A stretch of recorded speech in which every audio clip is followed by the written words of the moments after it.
What's going on, and thanks for tuning in to today's video. We're going to be covering the recent Overwatch patch. Now this patch included a lot of different things, from bug fixes to hero updates to a brand new escort map, Junkertown, which I'm sure a lot of you have been playing already. We're not going to be covering all the small little fixes or the map, but today's video we're going to focus primarily on two favorite heroes, D.Va and Mercy. First though, I want to show you a small update that they did to Reinhardt, which I think is going to be extremely useful for anybody who plays Reinhardt. Like I said, small but useful. So his barrier field, this giant 2000 HP shield, you used to only be able to point this or use this in the direction that the hero was facing. Since the patch now, you can use both triggers, or hold down both triggers. For PC players, it would be left and right click at the same time, I believe.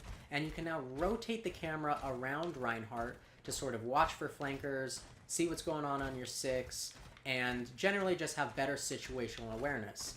This makes Reinhardt much more usable. Rather than sort of having to turn his entire body to see what's going on, you can just rotate the camera.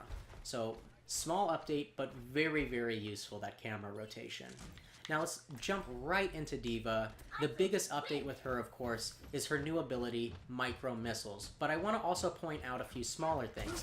She can now fire her fusion cannons or micro missiles while she's boosting. She didn't used to be able to do this. It was sort of, if you boost, that's all you can do, which is useful for sort of knocking into enemies, but not a whole heck of a lot of anything else. Being able to fire while she boosts now really allows her to get up into an enemy's grill and do damage at the same time. Very, very useful. Now the micro missiles are great because her primary fire, her fusion cannons, aren't very effective at long range. I'll demonstrate here on this training bot. Now you can see I'm sort of just laying into this training bot with my fusion cannons from a good distance, and we're not doing a whole heck of a lot. The micro missiles really allow her to be effective, just as effective at long range, as you can see.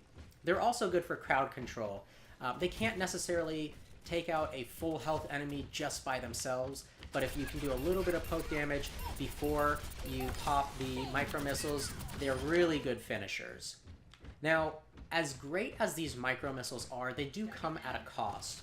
D.Va's defense matrix has been essentially reduced. It depletes twice as quickly. Now what this means is that D.Va won't be able to eat up as many ults as she could before, which is intentional and why the developers decided to give her the micro missiles to sort of balance that out. It does regenerate slightly more quickly, 12.5% regen per second, which used to be 10% per second, so just a small increase. But reducing or depleting the defense matrix as quickly as it is now, post-patch, and balancing that out with the micro missiles, I think we're going to see a lot more DPS-style plays from D.Va heroes than we used to before. Now on to Mercy, and this is probably the biggest hero change in the recent patch. Mercy's ult has been nerfed. You heard me right, it's been nerfed. Her res, which used to be able to do a whole team res, has now been reduced to an individual ability where she can res one teammate at a time with a 30-second cooldown. Now, the nice thing about her new ult, Valkyrie, is it will immediately reset this individual res. Now what this means is that you can individually res one teammate, pop your ultimate, which resets the cooldown, and then individually res a second teammate immediately after. Her ultimate also allows her to heal or damage boost multiple friendlies in close proximity, and it also gives her the sort of quote-unquote Battle Mercy ability. You can fly around, you have unlimited ammo, and you also can fire much more quickly. So this new ultimate, Valkyrie, really allows Mercy to heal the right teammates if you plan it out accordingly, and sort of do some serious DPS damage while flying around in the air, almost to the same effect that a Pharah player would be. So let us know what you think of these hero updates and the other patches, and of course the new Junkertown map, in the comments below, and please like, comment, subscribe, and share this video if you enjoyed it. Thank you for watching. We'll see you next time.